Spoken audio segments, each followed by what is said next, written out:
Also, another scary thing that happened in current events. We had the confrontation between Donald Trump and Vladimir Zelensky, who's Jewish, by the way, in the Oval Office. Everybody saw that. You could have your opinions about it.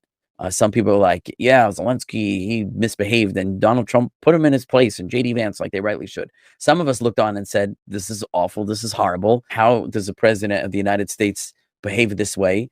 And just be so awful and rude to another world leader visiting the White House publicly in front of the press, treating Vladimir Zelensky like a child and acting like a child at the same time, and really bullying him in a very crude and awful way. And as I'm watching this, I'm feeling scared.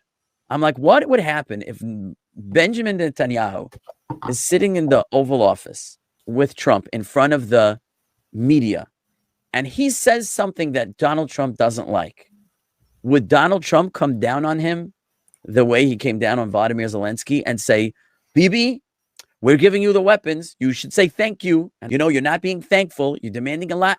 What happens if it's Benjamin Netanyahu and he says, Benjamin, this is what we want. You're going to give Hamas this, or you're going to give Mahmoud Abbas that, or you're going to give Iran this, or Lebanon or Hezbollah, whatever it is. He says, you know what? For peace, we want the war to stop. You're going to have to make this concession. And Netanyahu says, excuse me, Mr. President, we know who we're dealing with. These are terrorists. These are brutal, genocidal people. We cannot give them that concession because it'll only lead to more attacks and more murder and more danger.